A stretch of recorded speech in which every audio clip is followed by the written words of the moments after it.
Essa é a igreja de Yeshua HaMashiach.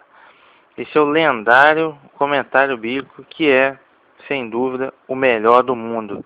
Essa igreja, congregação de Yeshua HaMashiach, é em nome do qual que estamos.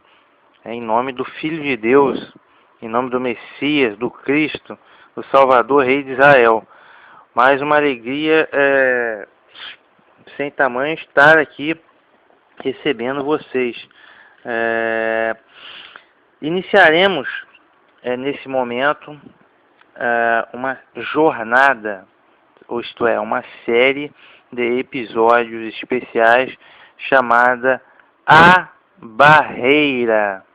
Chama-se A Barreira. E a temática é extremamente importante, okay? E polêmica. Uma série de episódios é um pouco complexa, mas é de extrema importância. Então a gente tem que ter atenção extrema, okay? Nessa série chamada A Barreira. E a temática dessa série é justamente vida e morte. Okay? A gente vai tratar de vida e de morte. Então é um assunto muito polêmico e de extrema importância. Mas antes de mais nada, vou saudar os irmãos com a saudação bíblica. Colossenses, capítulo 1, verso 2, que diz assim, ó: graça a vós e paz, da parte de Deus nosso Pai e do Senhor Jesus Cristo, Yeshua HaMashiach, ok? Essa é a saudação bíblica aí da graça e paz, né? Shalom, que é a paz aí para os irmãos que estão com a gente aqui na igreja de Yeshua. Então, essa é a série, né? A Barreira, que com muita alegria e orgulho iniciaremos a exibição agora. A Barreira, ok? O tema é vida e morte. Eu farei nos primeiros episódios algumas considerações e explicações muito importantes. Na sequência vamos analisar 5 teologias que eu escolhi: católica, protestante, né, no caso evangélica, judaico-cristão, no caso judaico-messiânico, testemunha de Jeová e adventista do sétimo dia. Então vamos analisar tudo, fazer os pormenores, as análises, considerações, elogios e críticas, ok? Mas nesses primeiros episódios será feita umas considerações de maneira geral. Então esse é a série, né, a jornada à barreira, e esse é o episódio número 1. Esse é o quadro Babilônia a Grande, e o episódio é A Voz da Serpente Ecoa. Esse é o episódio A Voz da Serpente Ecoa. Bem, quando 99% das religiões do mundo, ok? 99% das religiões do mundo inteiro, inclusive dentro do cristianismo e dentro do judaísmo, ok? Estão juntos nesse universo de 99% das religiões do mundo inteiro. Dizem que após a sua morte, isso é, após a sua morte física, ok? Existe, no caso, a morte física do ser humano. Após a morte, o ser humano continua de alguma forma vivo e consciente no além. Ou seja, o indivíduo morre e nesse momento sai dele, né, um fantasma chamado alma ou espírito, ou as duas coisas, alma e espírito, e esse fantasma consciente, ou seja, é um fantasma consciente, né? E esse fantasma vai para o além, para algum lugar do além. Então, os lugares para onde vão o suposto alma e espírito, né, que seria o fantasma do homem, o fantasma consciente do homem, vai para o destino mais variado possível. Por exemplo, dizem que esse fantasma vai para o céu, Outros dizem que vai para o inferno, né, que seria um local de fogo, e que lá ele vai pegar fogo durante toda a eternidade por incontáveis bilhões de anos. Outros dizem que vai para um outro inferno, que vai ficar acorrentado, esperando alguma coisa, esperando julgamento. Outros dizem que vai para o limbo, outros que vai para o nirvana, outros que dizem que vai reencarnar. E, enfim, são os destinos mais possíveis e variados e inimagináveis. Okay? Então, ou seja, 99% das religiões do mundo inteiro, seja cristianismo, seja judaísmo, seja islamismo, seja budismo, as religiões do Oriente, confucionismo, shintoísmo e por aí taoísmo, e não chega de ismo, ok? 99% das religiões do mundo se baseia no mesmo princípio. Qual é esse princípio? Que após a morte, o ser humano continua de alguma forma vivo, através do fantasma, né, alma e espírito, e continua vivo e consciente e que vai para um além, okay? Ou para a reencarnação, ok? O nome disso, isso é uma doutrina chamada imortalidade da alma, ok?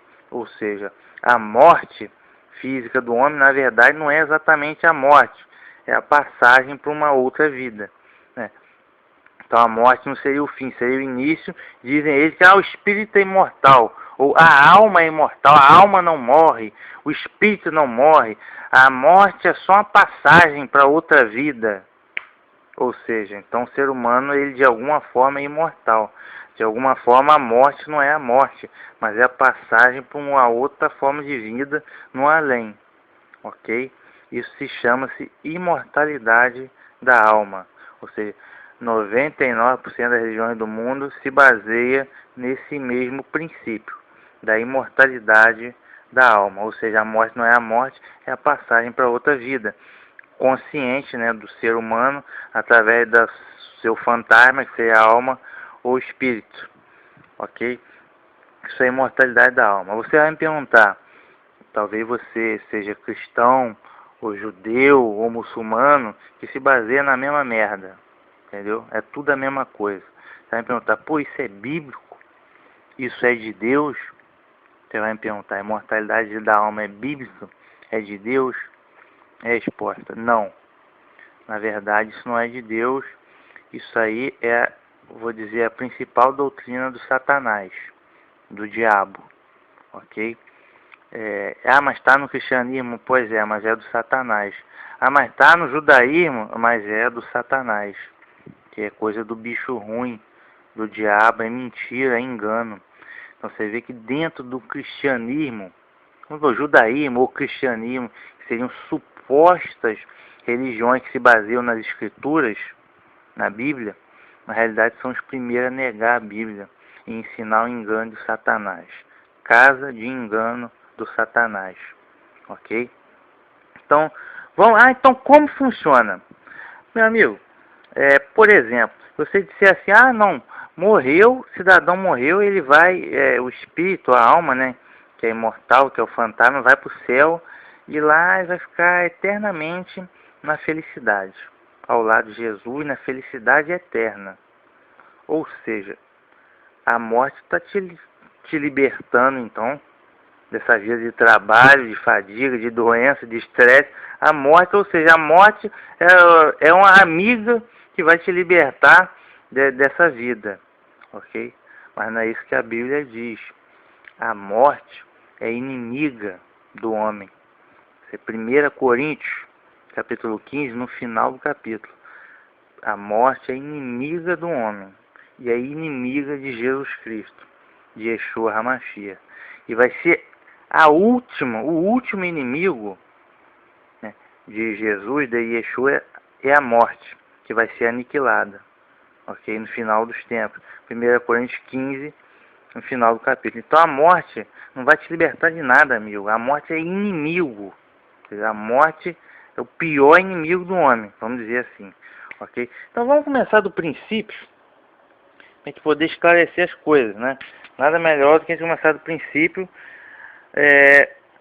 Primeira confusão, alma e espírito. Ninguém sabe o que é alma e espírito, ok? Ninguém sabe, ok? Então essa história de imortalidade da alma é a doutrina do Satanás. É o espiritismo de Satanás, ok? E que a alma, o homem é imortal. E isso é totalmente antibíblico, porque a Bíblia anuncia uma coisa chamada ressurreição. Tal qual Jesus Cristo e Yeshua HaMashiach foi o primeiro, ele venceu a morte e ele ressuscitou, ok? Então, ele foi o primeiro, ok? Então, mas cada um a seu tempo. Cristo, as primícias, depois os que são de Cristo na sua vinda. Também está lá em 1 Coríntios 15, ok? Então, a Bíblia anuncia a ressurreição. Agora, só vai ressuscitar quem morreu, óbvio, entendeu? Porque se você está vivo de alguma forma, você não precisa estar, morreu, foi para o céu, está na felicidade eterna. Você vai ressuscitar para quê? Me diga, você já está na felicidade eterna, vai ressuscitar para quê? Então, ou seja, é impossível tecnicamente conciliar a ressurreição dos mortos, ressurreição, que é o ensinamento de Yeshua, de Jesus. Eu sou a ressurreição e a vida. Aquele que crê em mim, ainda que morra, viverá. E eu o ressuscitarei no último dia. Ok? Então, chegará a hora em que todos que estão no sepulcro ouvirão a sua voz, de Jesus, de Yeshua. E os que fizeram bem ressuscitarão para a vida eterna. E os que fizeram mal para a condenação eterna. Então, esse é o ensinamento dele, a ressurreição. Então, é impossível conciliar a ressurreição bíblica com a imortalidade da alma de Satanás. Porque uma coisa é totalmente oposta à outra. Então não tem como conciliar. Você vai conciliar através de gambiarra, entendeu? Que é o que os líderes religiosos fazem, alteração bíblica, ok? E de péssimas interpretações de texto. A gente vai ver várias passagens, ok? Mas primeira coisa, o que é alma e espírito? Aí um vai dizer, não, alma e espírito é a mesma coisa. É o fantasma que sai do homem quando ele morre e vai voando para o além ou para a reencarnação. Não, não é isso não. Okay? Alma e espírito são coisas distintas. Okay? Então a gente vai analisar aqui a Bíblia, para ver o que está escrito.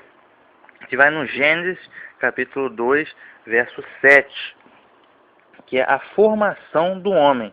Ou seja, como o eterno Deus criou o homem.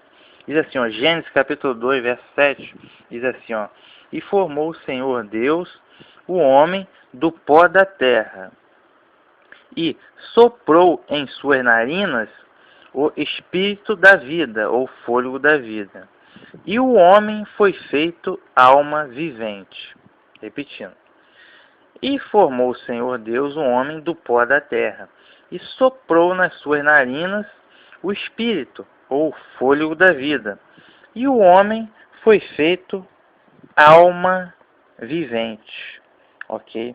Então, aqui, ó, a gente precisa ter muita atenção. Porque o homem, ele é composto da seguinte forma. Pó da terra, certo? O pó da terra é a carne, certo? Que o Senhor Deus fez a carne do homem, ok? E soprou nas suas narinas o espírito, que é o que? O fôlego de vida. E o homem tornou-se uma alma vivente, isto é, um ser vivo. Então, qual é a composição do homem? Ou seja, ele tem corpo, pó da terra, mais o espírito, que é o fôlego de vida, que é igual a uma alma vivente, isto é, um ser vivo, um ser vivente. Então, o ser humano, ele é uma alma, isto é, um ser vivo. Ele não tem uma alma, que é diferente. Ele é uma alma. Então, ou seja, o pó da terra, a carne, mais o fôlego de vida, o espírito, é igual a uma alma, um ser vivo. Essa é a composição do homem. Agora, o detalhe aqui, que a gente precisa ter atenção, eu vou dar agora, por exemplo, vou citar um exemplo a vocês. Por exemplo, você tem uma lâmpada, ponto. Mas a energia elétrica é igual à luz. Ou seja, não adianta você ter a lâmpada. Se você não tiver energia elétrica, não adianta bulhufas, certo? De igual modo, não adianta você ter energia elétrica se você não tem a lâmpada. Não vai adiantar bulhufas, ok? Então, para ter luz, você precisa da lâmpada mais a energia elétrica. Porque lâmpada mais energia elétrica é igual a luz. O ser humano é a mesma coisa. Não adianta você ter só o corpo, porque o corpo é cadáver, que vai apodrecer na terra. Você precisa ter o corpo mais o fôlego de vida, que é o espírito, que é a força vital. Então, com esse corpo que veio do pó da terra, mais essa força vital, que é o espírito, você tem uma alma, isto é, um ser vivo, um ser humano vivo. Então, corpo mais espírito é igual a alma, que é igual a ser vivo, ok? Vou explicar melhor. Por exemplo, eu disse aqui sobre o espírito, certo? Ao contrário do que alguns malucos possam imaginar, o espírito do homem não é um fantasma consciente que após a morte vai para o além. Isso é espiritismo do diabo, certo? Isso é imortalidade da alma. Okay? Na Bíblia, qual é o ensinamento bíblico? No que vocês chamam de Antigo Testamento, né? Primeira Aliança, o espírito é chamado de Ruar ou Neshama. São palavras do hebraico. Ruar ou Neshama. E o que significa, por exemplo, Ruar? Significa simplesmente sopro, vento, fôlego, ok? Significa sopro, fôlego ou palavras também que você pronuncia, tá? Por exemplo, no caso, Ruar HaKodesh, que é o sopro de Deus, tá? Que é o sopro do separado, que é chamado Espírito Santo, né? Que o certo é Espírito do Santo. Ruar, sopro, ok? Já na Nova Aliança, né, que vocês chamam Novo Testamento, o Espírito é pneuma. No caso, pneuma é uma palavra que vem do grego, que é derivado de pneumático, né? Pneumático, pneu. Então, pneuma significa também a mesma coisa. Sopro, fôlego, palavras, ok? Mas, tanto ruar, que vem do hebraico, ruar, neshama, como pneuma, que vem do grego, significa sopro, vento, fôlego, palavras. Mas tem alguns significados secundários também, que no caso, por exemplo, pensamentos, okay? Estado de ânimo, doutrinas, né, que são proferidas através de palavras, a mente, pensamentos, estado de ânimo e etc. Tudo isso é espírito, ok? Que é ruar do hebraico, pneuma do grego. Isso é o espírito do homem. Ou seja, o que é o espírito? É sua força vital, okay? Sua força de vida, ok? Então, o significado principal é o fôlego de vida. O fôlego é efetivamente o ar que você respira, okay? Mas os significados secundários também, paralelos, também pensamento, a mente, okay? Estado de ânimo, tudo isso é o espírito do homem. Ou seja, o que é o espírito? Sua força vital, ok? Então, mais aqui, ó, qual o significado? Eu estou lendo também um artigo, eu já passei esse artigo por escrito nos meses anteriores, ok? Então, eu vou ler o que eu mesmo escrevi. No caso, a palavra espírito no hebraico, que é ruar, significa mente, fôlego, vento, ânimo. Então, seja o ar que está em movimento do vento, ou seja o que sai das suas narinas. Designa, portanto, a força vital, os pensamentos, os sentimentos, as paixões nos quais ela se exprime. Tá? E no caso, dando sequência aqui, ainda no espírito, né? Significa tanto vento como atitude ou estado de espírito, consciência individual, dentre outros significados. Ou seja, significa a força vital, né, do próprio homem. Mas isso eu estou me referindo ao homem, ao ser humano, porque a palavra espírito na Bíblia também faz referência a seres pessoais invisíveis, como anjos e demônios, ok? Anjos e demônios são criaturas, ok? Seres pessoais invisíveis. Ah, como você vai saber o que é o que? Através do contexto. Não é tão difícil, ok? E por que tem tanto significado a mesma palavra? Porque tanto o grego como o hebraico são idiomas antigos, que não tem a variedade linguística que nós temos aqui, por exemplo, no português. Já o inglês também é um pouco pobre na variedade linguística.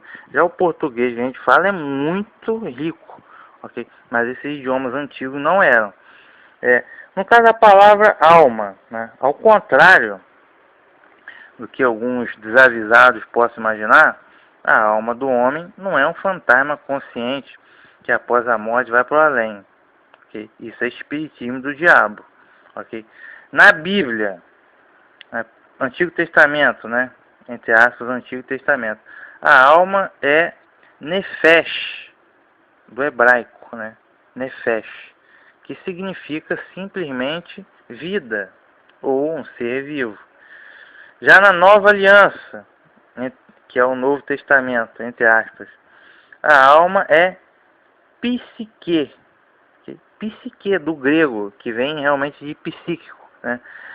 Psique do grego, que significa simplesmente vida, ou ser vivo, ou alma vivente. Então, o que significa alma na Bíblia? A alma significa simplesmente, a tradução do hebraico e do grego simplesmente significa vida, né? Ou ser vivo. Então a alma significa vida, longe de ser um fantasma que sai do ser humano após a morte e vai para o além inconsciente, ok? Então, no caso, a palavra alma pode significar vida ou significados secundários, que é pessoa ou ser vivente, né? Ou até mesmo pronomes pessoais como eu, você ou ele, coração ou apetite, tem vários significados na Bíblia. Por exemplo, vou citar aqui uma passagem de Deuteronômio 10:22, que diz assim, com 70 almas, isto é, com 70 pessoas, teus pais desceram ao Egito, e agora o Senhor, teu Deus, te pôs como as estrelas dos céus em multidão. Ele está dizendo que as 70 almas desceram ao Egito, ou seja, 70 pessoas que desceram da casa de Jacó para o Egito, ok? Então, ou seja, em resumo da coisa, o ser humano, o homem, ele não é de forma alguma imortal, ok? Então não existe um fantasma chamado alma ou espírito dentro dele que permanece vivo. Por quê? Porque a morte, de fato, é a morte. Okay? A única saída para a morte é a ressurreição. Okay? Tal qual Jesus Cristo e Yeshua HaMashiach ressuscitou, okay? Quando do retorno dele, vai ressuscitar também os justos, né? Os chamados mortos em Cristo. Ok? Então, outro detalhe. Como eu já disse, se a morte fosse o começo de uma nova existência, ela não poderia ser chamada pela Bíblia de nossa inimiga, conforme 1 Coríntios 15:26. Teria que ser chamada de amiga, porque ela está te libertando para uma outra vida eterna e podendo até ser melhor, então não seria inimiga. Entendeu? Mas não é isso que a Bíblia diz. A morte é inimiga do homem. Tem jeito para a morte? Ora, tem. Qual é o jeito para a morte? A ressurreição. Ok? Tem que ter em mente isso. Então, eu só passei, nesse primeiro momento, Gênesis capítulo 2, verso 7, que é a formação do homem. Ou seja, o pó da terra é o corpo, mas a força vital, que é o espírito. Ok? Força vital, é claro, quem dá é Deus, vem de Deus. Então, o corpo mais o espírito é igual à alma, ou seja, é igual à vida, tal qual a lâmpada mais a eletricidade é igual à luz, ok? Então tenhamos isso em mente. Agora, essa coisa toda de imortalidade da alma, a gente precisa saber qual é a real procedência disso, ok? Que eu disse que isso era coisa do diabo, ok? Então a gente vai ver ainda no livro do Gênesis, capítulo 2 e 3, a gente vai ver que essa tal de imortalidade da alma é a primeira mentira do mundo. É a primeira mentira do mundo. E quem contou essa mentira, claro, foi o pai da mentira, que é o inimigo, o diabo, ok? Então, no livro do Gênesis, capítulo 2 e 3, o eterno Deus disse ao homem. O homem estava no jardim do Éden, ou seja, tranquilo. Então, o que Deus disse ao homem? Ele disse, abre aspas, está no Gênesis capítulo 2, verso 16. E ordenou o Senhor Deus ao homem, dizendo, de toda a árvore do jardim do Éden comerás livremente. Mas da árvore da ciência do bem e do mal não comerás, porque no dia em que dela comeres, certamente morrerás. Ok? Certamente morrerás. É o que o Senhor Deus disse ao homem. O homem, que imortal, é apenas o eterno, certo? Que habita na luz inacessível, ao qual ninguém viu e não pode ver. É 1 Timóteo. Ok? Agora, então, o ser humano, quando ele foi criado, ele não foi criado para morrer. Ok? Ele não foi criado para morrer. Foi criado para viver para sempre. Ok? Sem pecado e viver para sempre. Certo? Mas como? Se só Deus é imortal? Ora, se você olhar, aí no Gênesis capítulo 2, no jardim do Éden havia árvore da vida. E o ser humano tinha o livre acesso à árvore da vida. Consequentemente, eles tinham livre acesso à imortalidade. E não tinha inclinação para o mal e não pecava. Ok? Isso, Gênesis capítulo 2, verso 9, né? A árvore da vida no meio do jardim. Certo? Porém, eis que surgiu um inimigo para contradizer Deus. Ok? Esse inimigo, opositor, né? O diabo, o pai da mentira, disse ao homem, já no Gênesis capítulo 3, certamente não morrerás. Veja, Deus disse claramente, se você desobedecer e tomar da árvore da ciência do bem e do mal, certamente morrerás. E o ser humano veio a desobedecer, ou seja, conheceu o pecado, e por isso que nós morremos até hoje. Certo? Agora, já o inimigo, o diabo, contradisse Deus, disse, não, você não morrerá, certamente não morrerás. Então o diabo usou a serpente como médium. O primeiro médium da humanidade foi a serpente. Temos outros médiums, por exemplo, Chico Xavier, tipo Allan Kardec, são médiums que foram utilizados não por inspiração de Deus, mas por inspiração do diabo e de seu espiritismo, ok? Que o espiritismo é do diabo. Então, o que ele disse aqui, ó?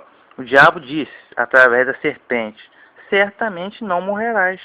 Então ele disse que se o homem desobedecesse a Deus, continuaria vivo. Você não pode pegar lá da árvore tranquilo, que certamente não morrerás. Ou seja, ele disse que Deus era mentiroso, dizendo que o homem morre. Que ele disse, certamente não morrerás. Então, tal como desobedeceu, o homem conheceu a morte. Então o diabo contou essa mentira, de que o homem continuaria vivendo, mesmo se desobedecesse a Deus em pecado. Ok? Essa mentira, mestre dele, foi a primeira mentira, viu? É a doutrina da imortalidade da alma. Ou seja, de que o homem continua vivo. Mas não é isso que Deus diz.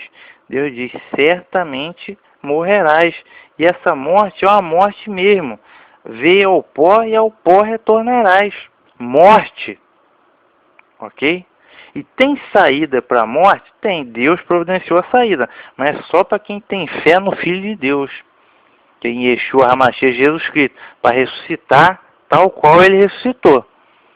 Ok? É a única solução para a morte. Agora, essa história de que a morte, após a morte, ou que a morte não é a morte, que você continua vivo de alguma forma, isso é imortalidade da alma. É mentira do diabo, para contradizer Deus. Não, você não vai morrer não. Certamente não morrerás.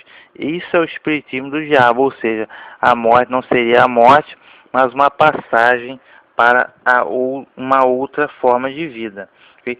99% das religiões do mundo ensina isso. Ok? Inclusive o cristianismo e o judaísmo utilizam a prerrogativa de que o homem, após a morte da carne, entre aspas, viaja para o além numa outra vida através de um fantasma chamado alma ou espírito. Ok? Então, a partir dessa crença, foi fácil para o diabo implementar o espiritismo, certo? Porque se você crê que após a morte você vai para o além através de fantasma, aí para ele foi moleza implementar o espiritismo, a reencarnação, entendeu?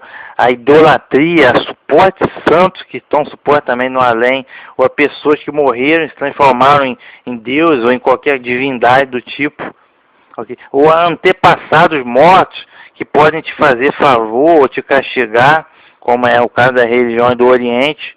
Então, ou seja, a partir dessa prerrogativa que você continua vivo após a morte, ou seja, certamente não morrerás, tá? A partir dessa prerrogativa, ele criou tudo isso, ok? Que é o espiritismo do Satanás, que infelizmente é ensinado até dentro do cristianismo, ok?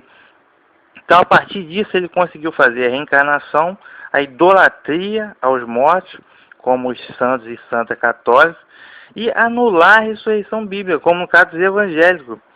Os caras esqueceram completamente de ressurreição. Que ressurreição? Aonde? O cara nem sabe que ressurreição, tá? Que é o ensinamento de Jesus Cristo.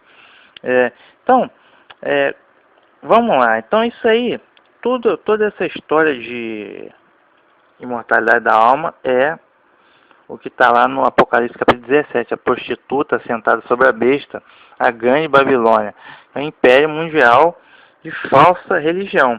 Mas tudo começou realmente na Babilônia antiga, que é Babel, né? Então havia um patriarca lá chamado Nimrod, né, que é bisneto de Noé, conforme Gênesis capítulo 10. Ele teria morrido e passado em espírito para uma forma de existência solar. Aí começou o culto ao sol, né?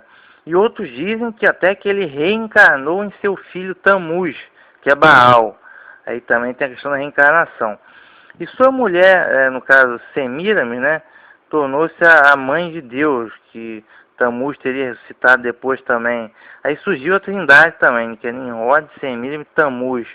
Quer dizer, então, se essa parafernália acima significa 90% das religiões do mundo. Que é o que? Trindade, adoração ao sol, né, que o dia é domingo, e a imortalidade da alma.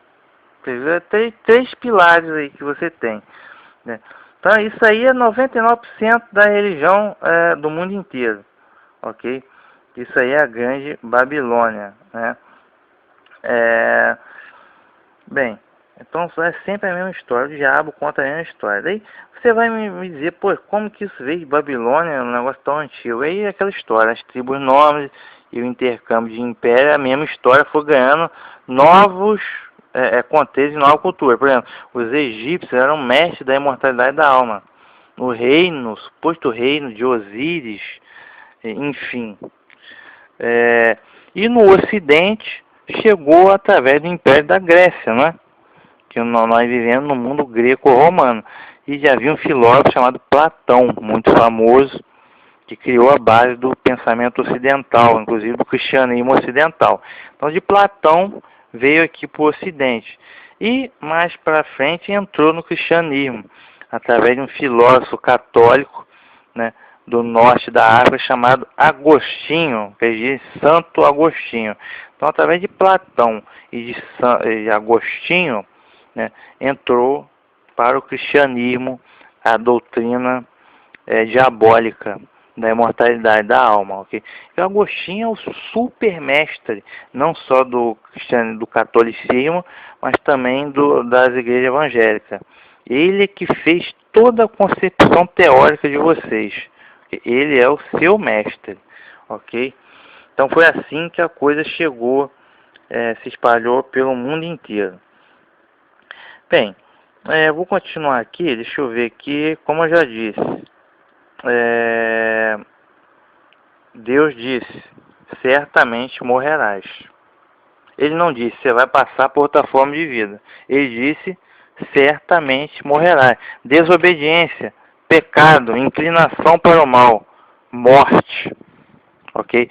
Tanto o detalhe é que, ainda no Gênesis capítulo 3, quando o homem pecou, né, o que o Senhor Deus fez? Ele tirou o acesso do homem ao jardim do Éden, ele expulsou o homem do jardim do Éden e colocou guardas. Então, ou seja, a partir desse momento o homem perdeu o acesso à árvore da vida. Okay? Então, ou seja, tornou-se mortal. Para quê? Para que ele não tivesse acesso à árvore da vida e vivesse pecando como um pecador. Então, tal logo ele desobedeceu e pecou, né, no caso Adão e Eva pecaram, ou seja, o Eterno prontamente tirou o acesso deles à árvore da vida, ok? No jardim do Éden. Consequentemente, sem o acesso à árvore da vida e pecaminoso como homem, entrou a morte, entrou a doença, entrou a velhice e tudo isso que a gente sofre até hoje. Ou seja, mas o diabo mentiu e contradisse Deus. Certamente não morrerás, ok? Ele contradisse Deus. Então a morte de fato é a morte, como Deus disse, certamente morrerá. O diabo é que inventou essa história de mortalidade da alma. Não, certamente não morrerá. Por quê? Porque você vai continuar vivo de alguma forma. Tem alma, espírito, vai para o além, ok? Essa é a grande questão. Deixa eu ver aqui.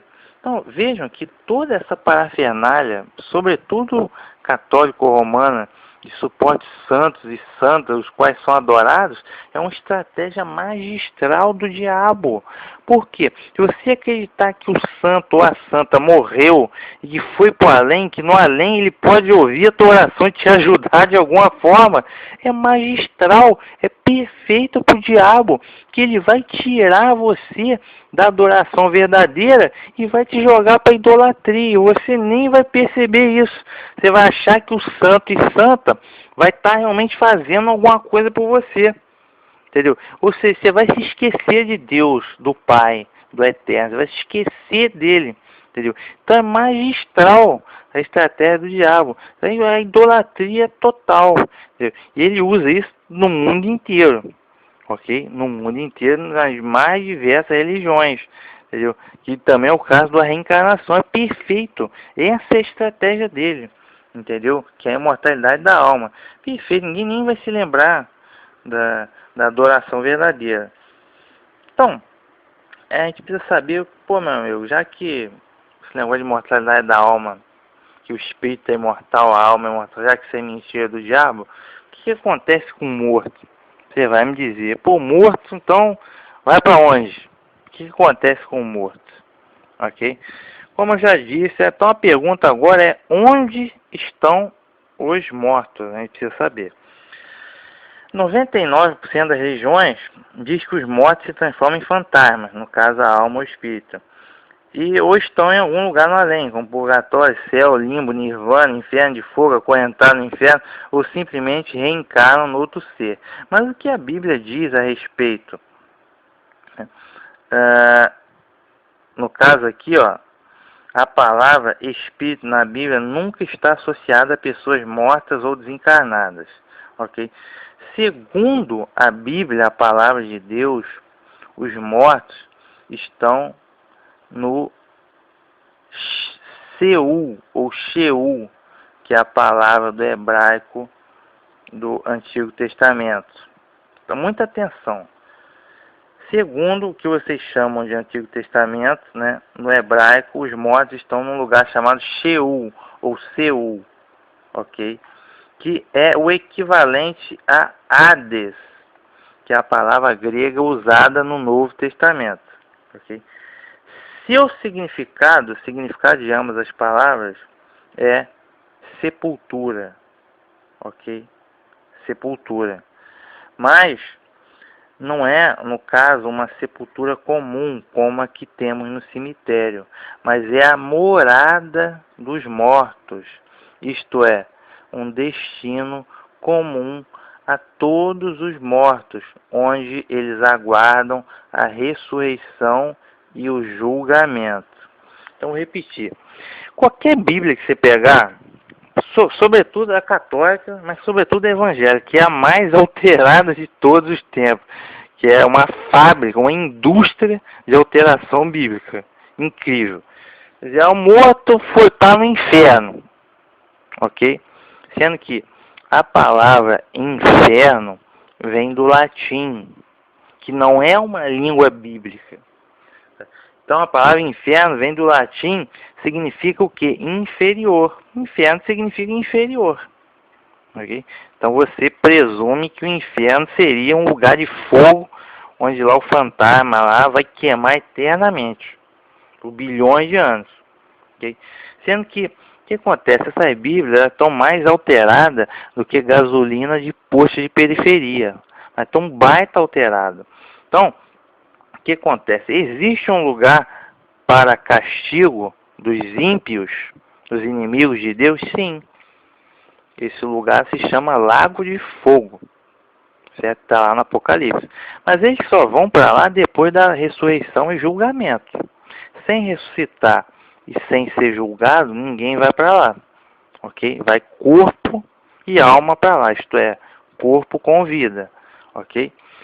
Sendo que grande parte dos textos, onde está escrito inferno, deveria estar escrito morada dos mortos. Ok? Morada. A morada dos mortos é o lago de fogo? Não, morada dos mortos não é o lago de fogo. Morada dos mortos, ou sepultura, é simplesmente um destino comum a todos os mortos. Ok? Ou seja, o morto, ele vai para onde? Vai para a sepultura, ou seja, literalmente, no cemitério. Mas mais do que isso, a Bíblia, desde os tempos antigos, de Moisés, de Jó, diz que os mortos vão para a morada dos mortos, ou sepultura, mas não um lugar literal físico. Isso não é um lugar literal físico. É um destino comum a todos os mortos, entendeu? A todos os seres humanos. Porque eles não têm consciência de nada, não é nenhum fantasma deles, não. Esse não é um local literal, não é um lugar físico onde eles vão sofrer ou rir, nada disso. É um destino comum a todos os mortos. Ah, mas aí tem que ressuscitar e ser julgado. Agora, uns vão ressuscitar para a vida eterna. Ok? E vão ser arrebatados. Aí a Bíblia fala de duas ressurreições. Apocalipse 24 e 5, ressurreição dos mortos em Cristo. Vão ressuscitar, vão ser arrebatados aos céus durante o período chamado milênio. Ok? Antes do novo céu e da nova terra. Já a segunda ressurreição é dos demais mortos. Apocalipse 20, que eu acho que não me engano 11 a 13. Vão ser ressurretos, vão ser julgados. Quem não for achado no livro da vida, aí sim vai para o lago de fogo, que é o castigo que termina na destruição, ou seja, um castigo eterno nas consequências, não na duração, ok? Então, mas a princípio o cara morreu, vai para onde? Vai para o céu, vai para o inferno? Não vai reencarnar, não. O morto está morto. A morte, de fato, é a morte conforme Deus disse, certamente morrerás. Essa história de que vai continuar vivo, isso é coisa do diabo, que disse, certamente não morrerá, para contradizer a Deus. Então, a Bíblia diz, na tradução correta, nessas porcaria de tradução que a gente tem, mas por quê? Porque a tradução foi feita por filósofos gregos e cristãos de formação grega. Então, os caras, tipo assim, traduziam de acordo com o que eles entendiam, com a filosofia deles. E, tipo assim, às vezes até mal intencionados. Mas então, no que vocês chamam de Antigo Testamento, no hebraico, os mortos vão para um lugar chamado Sheol, ou Seul. Já no grego, do que vocês chamam Novo Testamento, Os mortos vão para o Hades. No caso, ambos significam a mesma coisa. Significam sepultura, ok? Ou morada dos mortos. Isto é, o destino comum a todos os mortos. Ou seja, todos os mortos estão na mesma situação. É um destino comum, não sabem de nada, não têm consciência alguma. Vão aguardar a ressurreição e julgamento, seja para a vida eterna ou para a condenação eterna, ok? Então isso é que a Bíblia diz, né? Então, ou seja, esse é um destino comum a todos os mortos, que é a sepultura, morada dos mortos. Então, antes da ressurreição e julgamento, ninguém vai para o céu, para a vida eterna, ou ao lago de fogo. Esse sim seria o que nós podemos chamar de inferno, okay? Lago de fogo, ok? Para o castigo e destruição. Então, antes de ressuscitar, ninguém vai para lugar nenhum, amigo, tá? Então, frisando mais uma vez que a sepultura ou morada dos mortos não é lugar literal, mas é um destino comum a todos os mortos. Então, no caso aqui, ó, eu vou ver Gênesis, capítulo 3, verso 19, que diz assim, ó, é o que o Senhor Deus disse ao homem, né, depois que ele desobedeceu, que pecou. Diz assim, no suor do teu rosto comerás o teu pão, até que tornes a terra, porque dela foste tomado, porquanto és pó, e em pó tornarás, ou é pó, e ao pó retornarás.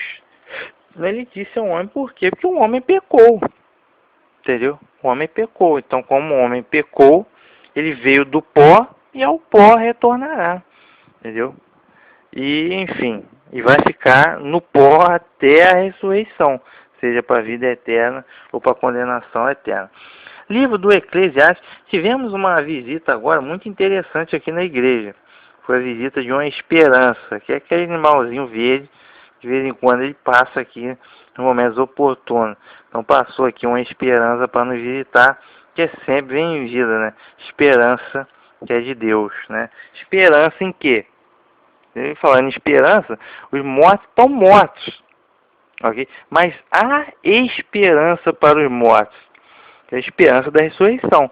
Se é um morto em Cristo, morreu na fé em Cristo, morreu na fé em Yeshua, ou seja, aí sim tem esperança. E qual é a esperança? A ressurreição, ok? Para a vida eterna.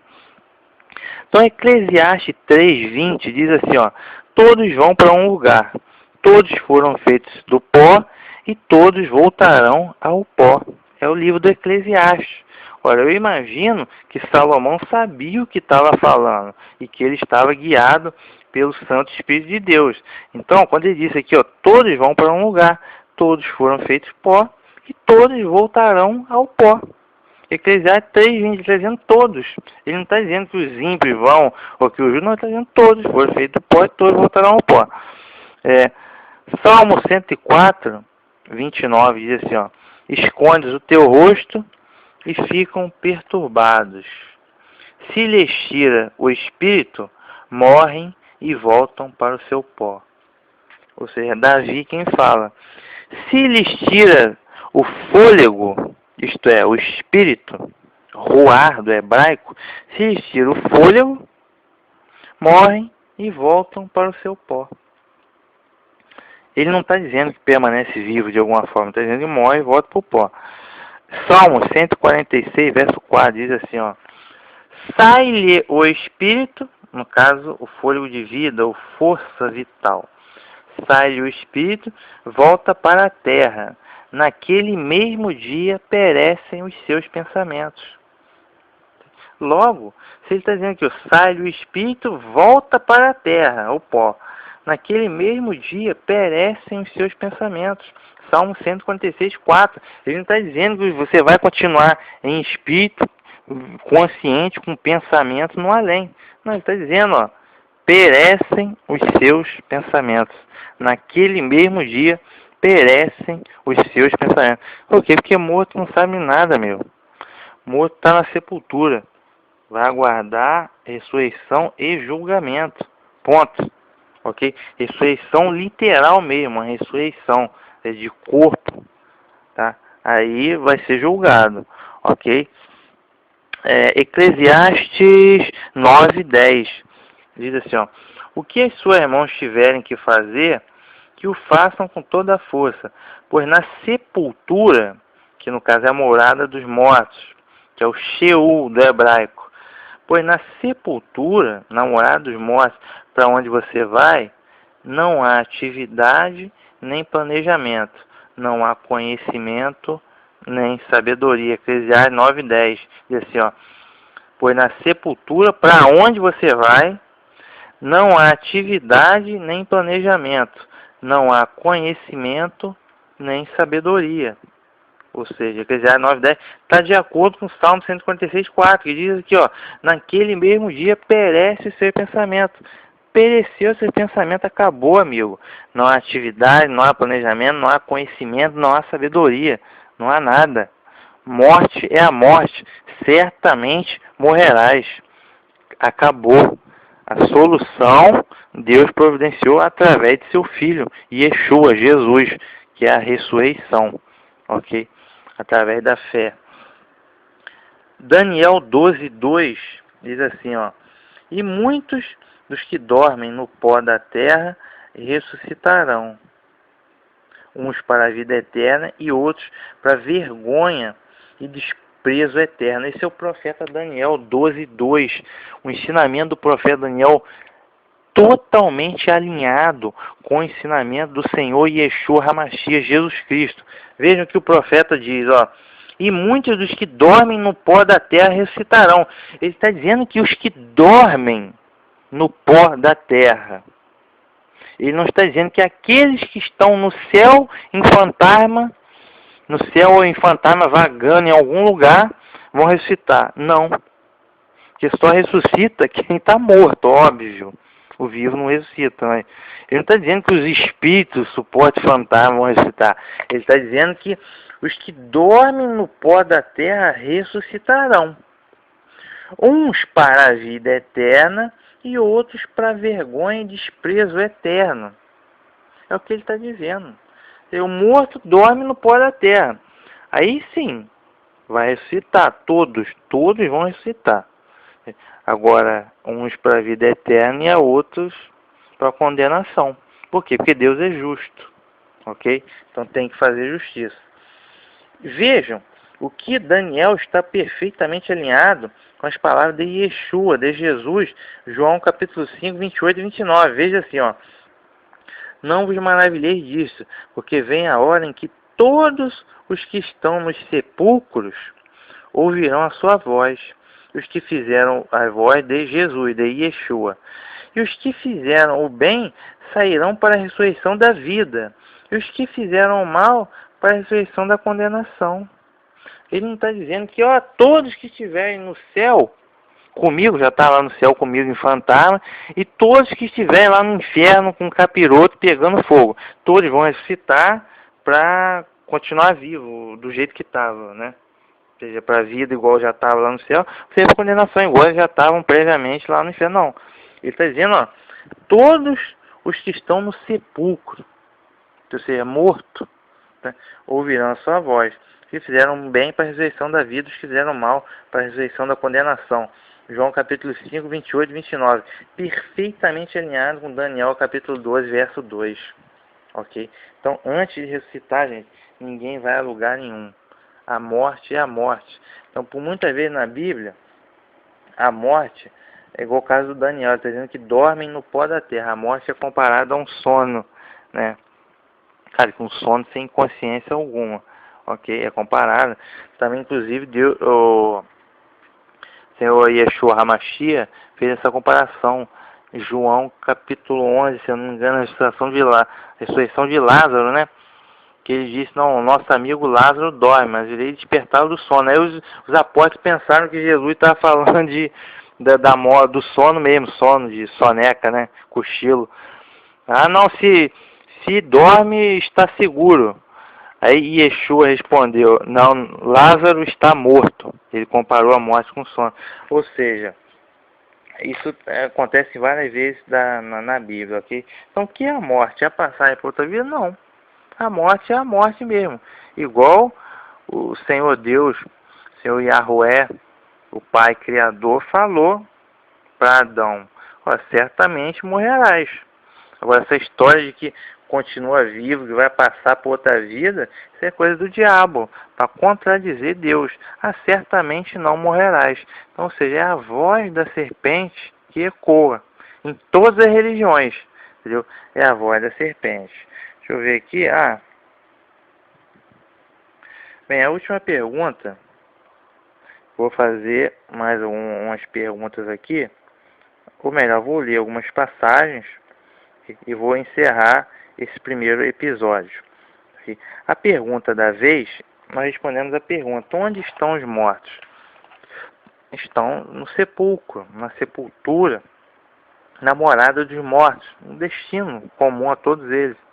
Não é um local físico, eles não sabem de nada e não têm consciência alguma, eles dormem, assim, entre aspas, aguardam a ressurreição para a vida eterna ou para a condenação, ok?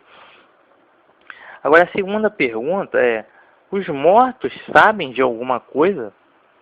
Não, os mortos sabem de alguma coisa, tem consciência de alguma coisa, tá vendo a gente aqui, os mortos estão vendo a gente, ou pode ajudar a gente de alguma forma? Será que tem algum, meu avô tá me vendo, alguma coisa assim? Vamos ver. Os mortos sabem de alguma coisa? Será que os mortos têm consciência? Eles podem nos ver? Eles podem nos ajudar? Resposta: não. Porque eles estão mortos. Se tivesse alguma consciência, eles seriam vivos. Ou seja, chega a ser óbvio. O morto sabe de alguma coisa? Não. Porque se ele soubesse de alguma coisa, eles não seriam mortos, eles seriam vivos, né? Então chega a ser uma coisa óbvia. Mas, vamos lá, Eclesiastes. Eu quero a palavra de Deus. Eu quero a Bíblia. Eclesiastes capítulo 9, versos 5, 6 e 10. Que diz assim, ó: pois os vivos sabem que morrerão, mas os mortos nada sabem. Para eles não haverá mais recompensa e já não se tem lembrança deles. Para eles o amor, o ódio e a inveja há muito desapareceram, né? Não terão parte em nada do que acontece debaixo do sol. O que as tuas mãos tiverem que fazer, que façam com toda a sua força, pois na sepultura, isto é, na morada dos mortos, para onde você vai, não há atividade nem planejamento, não há conhecimento nem sabedoria. Isso é Eclesiastes 9, versos 5, 6 e 10. É Salomão que está falando. Suponho que ele sabia o que ele está falando, né? Ou não está valendo mais o que ele está falando, ou o livro de Eclesiastes já não vale mais nada. Então ele tá claro aqui, ó. Mas os vivos sabem que morrerão, mas os mortos nada sabem. Para eles o amor, o ódio, a inveja muito desapareceram. Na sepultura para onde você vai não há atividade, nem planejamento, não há conhecimento, nem sabedoria. Não há nada. Nem amor, nem ódio, nem inveja. O cara não sabe de nada. Ok? Mais uma passagem. No Eclesiastes 3, 19 e 20, que diz assim, ó: porque o que sucede aos filhos dos homens, isso também sucede aos animais, e lhes sucede a mesma coisa. Como morre um, assim morre o outro. E todos têm o mesmo fôlego. E a vantagem dos homens sobre os animais não é nenhuma, porque todos são vaidade. Todos vão para um lugar. Todos foram feitos do pó, e todos voltarão ao pó. É o que ele diz aqui no verso 20. Todos foram feitos do pó, e todos voltarão ao pó.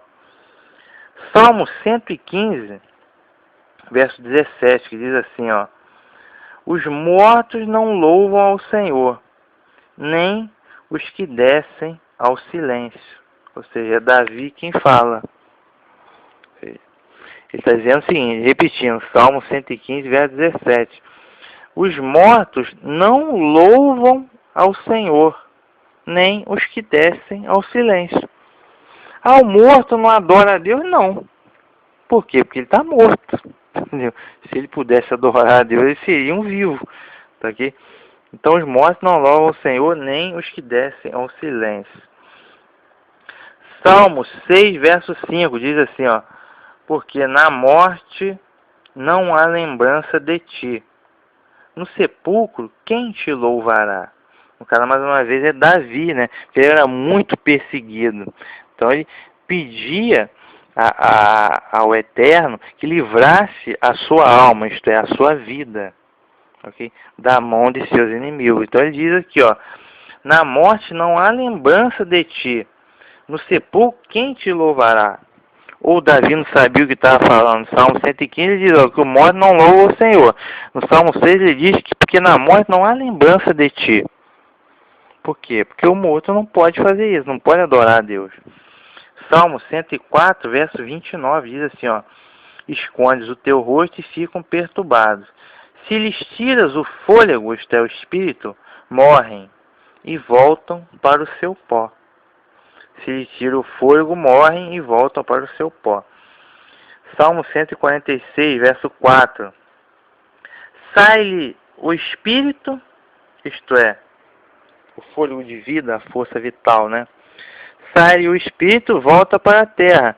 Naquele mesmo dia perecem os seus pensamentos. Ou seja, naquele mesmo dia perecem os seus pensamentos. Acabou, amigo. Não tem consciência alguma. E Eclesiastes 12, 7 diz assim, ó. E o pó volte à terra, como era, e o espírito volte a Deus que o deu. E o pó volte à terra, como era, e o espírito, isto é, fôlego de vida, força vital, volte a Deus que o deu. Eclesiastes 12, 7. Aí você vai me indagar, pô, mas aí está dizendo que o espírito volta para Deus. Então isso quer dizer, então, que tá vendo, quando você morre, o corpo vai para a terra, mas o espírito sai. E o espírito, no caso, um fantasma consciente, que vai para o céu, que vai para Deus que o deu. Isso está certo? Não. Não é isso não. Tanto é que nas passagens acima está dizendo que os mortos não adoram a Deus. Então o que acontece? Quando o Senhor Yeshua, no caso o Senhor Jesus, expirou no madeiro, estava pendurado. E quando ele morreu, antes de morrer, ele gritou, Pai, em tuas mãos entrego o meu espírito. Isto é, ele entregou o espírito, a sua força vital, a sua força de vida, ele entregou ao Pai, ok? E o Pai, óbvio, está no céu em seu trono.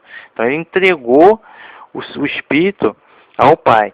E ele foi para onde? Ora, ele foi para a morada dos mortos, ok? Não deixarás minha alma no Hades, isto é, na morada dos mortos, nem permitirá que teu santo veja corrupção. 3 dias depois, ele ressuscitou, certo?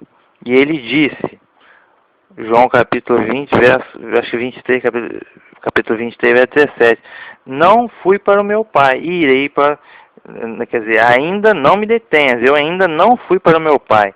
Ou seja, quando ele ressuscitou, ele disse às mulheres que ouviram, eu ainda não fui ao meu Pai. Ah, mas ele não entregou o Espírito na mão do Pai? Mas quando ele ressuscitou, ele disse que não foi o Pai ainda? Como assim? Porque o Espírito não é um fantasma consciente, é a força de vida. Como ele está prestes a morrer, ele entregou a força de vida ao Pai, entendeu? Que quem dá é o Espírito, conforme Eclesiastes 12, 7. E ele foi, no caso, a alma do Senhor Yeshua HaMashiach, Jesus Cristo, esteve no Hades, na morada dos mortos, conforme lá o Atos 2, verso 26 ou 27, né? E Salmo 16, 10, ok? Aí depois que ele citou e apareceu os apóstolos, aí depois ele subiu do Monte das Oliveiras, que ele subiu aos céus, aí sim para estar até o presente momento à direita do Pai, entendeu? Então, o Espírito volte a Deus que o deu. O Espírito, o mesmo fôlego que Deus assoprou nas narinas para a formação do homem, ok? A força de vida. Daniel 12:12 a gente já viu, muitos que dormem no pó da terra ressuscitarão, uns para a vida eterna e outros para a vergonha e despesa eterna. Então morto não sabe de nada, morto dorme no pó da terra, na morada dos mortos, e aguarda a ressurreição, ok? Seja para a vida eterna ou para vergonha e desprezo, ok?